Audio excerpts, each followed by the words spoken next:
পিছনে যান।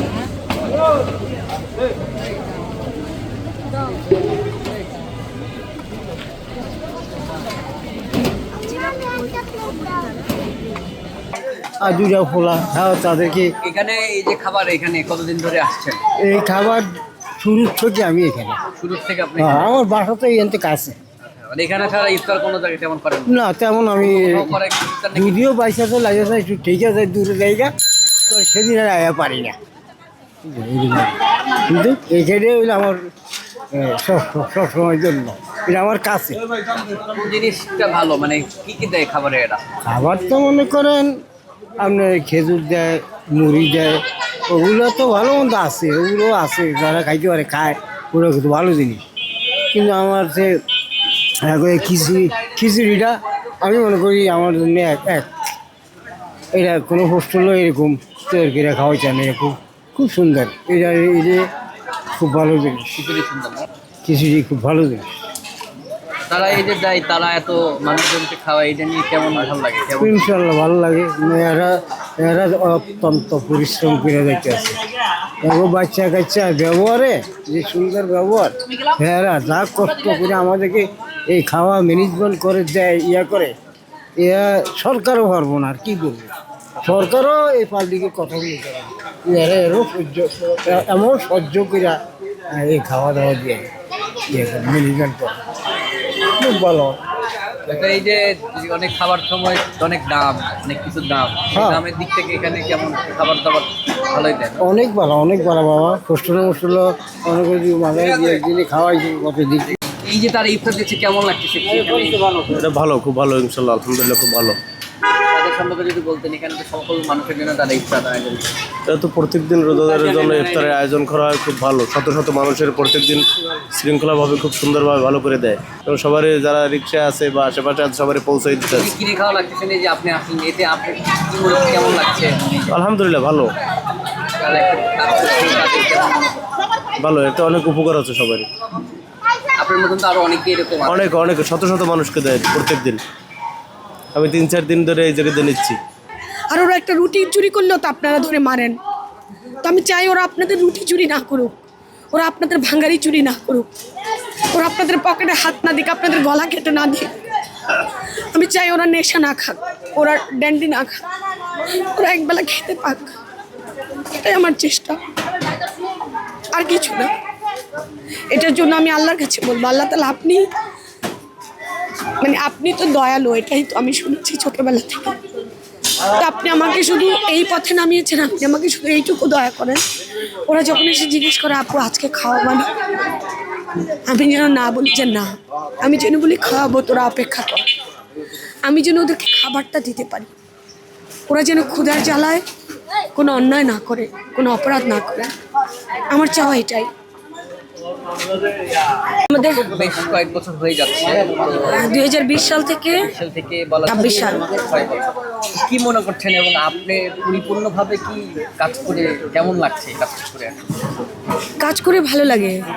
মানুষগুলো যখন খায়, খেয়ে যখন দোয়া করে এবং তাদের চেহারায় যে একটা আনন্দ থাকে, একটা তৃপ্তি থাকে, এটাই আমাদের ভালো লাগে। আর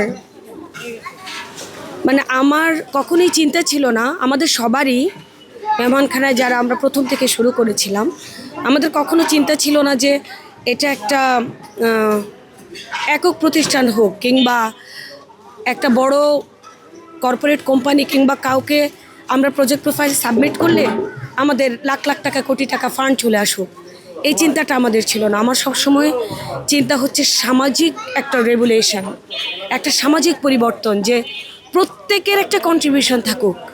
কেউ একটু চাল দিক, কেউ একটু ডাল দিক, কেউ একটু ছোলা দিক, এরকম করে করেই চলুক। সবার ভেতরে এই জিনিসটা থাকুক যে আসলে সবার ক্ষুধা লাগে, আমার খাবারের ভাগ থেকে আমি একটু ওখানে শেয়ার করে খাই। এই যে আমাদের এক হয়ে যাওয়াটা, একটা দেশ, একটা শহর, একটা পরিবার, এই পুরো দেশটা মিলেই একটা পরিবার হয়ে যাক। সবার মনের মধ্যে থাকুক যে 64টা জেলায় 64টা মেহমানখানা থাকুক, সবার মনে আসুক ও আমি তো খাচ্ছি, কত মানুষ খাচ্ছে না, আচ্ছা ওখানে একটা মেহমানখানা করি, আমি 1 কেজি চাল দিয়ে আসি, আমি 1 প্যাকেট লবণ দিয়ে আসি। এভাবে সবার সহযোগিতা থাকুক, সবার ভালোবাসায় একটা পিছিয়ে পড়া মানুষগুলো একবেলা খাবার পাক। এখন পর্যন্ত কেমন অবস্থান হয়েছে এবং ভবিষ্যতে কোনো পরিকল্পনা করছেন কিনা? ভবিষ্যৎ পরিকল্পনা হচ্ছে, আমি তো আসলে সবসময় চাই মেহমানখানা আজকেই বন্ধ হয়ে যাক, সবাই স্বাবলম্বী হোক, কেউ খেতে না আসুক। যেদিন মেহমানখানায় কেউ খেতে আসবে না, আমি মনে করব সারা বাংলাদেশের মানুষের কারো ক্ষুধা নাই, সবাই নিজের মতো মাথা উঁচু করে বাঁচতে পারে। ক্ষুধাটা হারিয়ে যাক মানুষের জীবন থেকে, আমাদের জীবন থেকে ধরেন কত কিছু হারিয়ে গেছে, কত স্বপ্ন হারিয়ে গেছে, আমরা অনেক কিছু হারিয়ে ফেলেছি, কিন্তু কোনোদিন ক্ষুধা হারায় না। ক্ষুধা হারিয়ে কোথাও চলে যাক, আমাদের কাছে না আসুক, মেহমানখানার চুলা বন্ধ হয়ে যাক। আর যদি ক্ষুধা থাকে, ক্ষুধার্ত মানুষ থাকে, তাহলে এই ক্ষুধার্ত মানুষগুলোর মুখে একবেলা ভাত দেওয়ার মতো মানুষও থাকুক, মানবিক মানুষ থাকুক, সুস্থ স্বাভাবিক চিন্তার মানুষ থাকুক, যারা অন্তত একটাবার ভাববে যে এই মানুষগুলো না খেয়ে আছে আর আমি অকারণে কত অপচয় করছি। ওই যে উপরতলায় বসে না সমতলের মানুষের দুঃখ বোঝা যায় না। আমার কাছে মনে হয় উপরতলা থেকে সবার একটাবার সমতলে নামা উচিত, ক্ষুধার্ত মানুষগুলোকে একবার দেখা উচিত। এখানে এখন কি পরিমাণে কিরকম, শুধু কি রিক্সা চালক বা আসছে না সাধারণ এরকম মানুষ? সব ধরনের মানুষ আসছে, রিক্সা ড্রাইভার, পথের বাচ্চা, বয়স্ক মানুষ, কর্মহীন মানুষ, সবাই আসছে। আর অনেকে আমাকে বলে রিক্সাওয়ালারা খায়, রিক্সাওয়ালাদেরকে খাওয়ায়। আমরা তো সারা জীবন, আমি আমার কথা বলছি, সারা জীবন বলেছি মামা যাবেন কত, 50 টাকা, আমরা বলেছি 40 টাকা, এখনও বলি।